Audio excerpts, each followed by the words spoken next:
Seria Ekonomi A and NIM 1817-2010-32. Here, I will discuss about institutional economics, more precisely in the theory of property rights, theory chapter. Okay, see the explanation, okay? Institutional economics is always interesting to discuss, and on this occasion, I will discuss the theory of property rights. Discussion. First, definition of property rights theory. 2. Property rights characteristics. 3. Property rights type. 4. Property rights and economic system regimes. 5. Property rights and institutional economics. And 6. Property rights and economic efficiency. The first, definition of property rights theory. According to Bromley and Cernia, ownership rights are the rights to obtain a safe profit stream only if other parties respect the conditions that protect the profit stream. The capitalist economy says that the property rights that must be protected are private property rights, while the capitalist economy assumes that the property rights that must be protected are state property rights. Property rights characteristic by Tottenberg, 1992. First, universality. All resources are privately owned and all shares are fully specified. 2. Exclusivity. All profits and costs accrued as a result of ownership and use of the resource should go to the owner and only to the owner, either directly or indirectly through sale or otherwise. 3. Transferability. All ownership rights should be transferable from one owner to another through voluntary exchange. 4. Enforceability.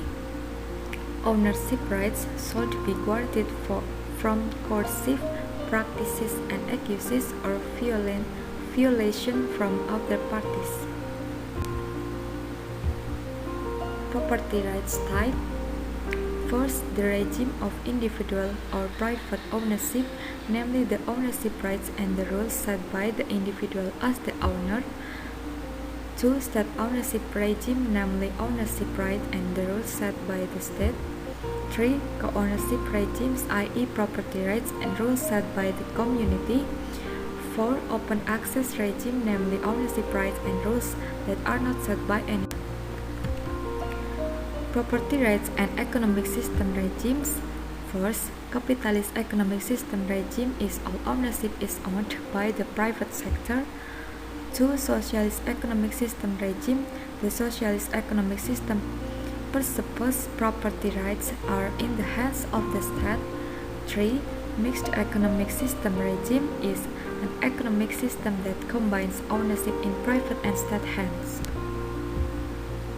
Property rights and institutional economics.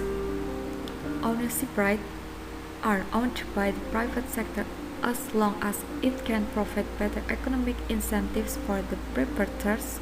Also, property rights must be transferred to the state if the market is not responsive to social goals and externalities. Externality, according to Mankiw, is the impact of the action of person or party or the welfare or condition of another person or party. The impact can be beneficial or detrimental. In the neoclassical era, on the one hand, ignoring the existence of the externalities so as not to specifically formulate how to solve them. In the end, it was the government who stepped in to solve it. Property rights and economic efficiency. In the efficiency issue is related to ownership rights, then there are several perspectives that can be used. First, look at the relationship between property rights and legal certainty to protect new inventions such as technology.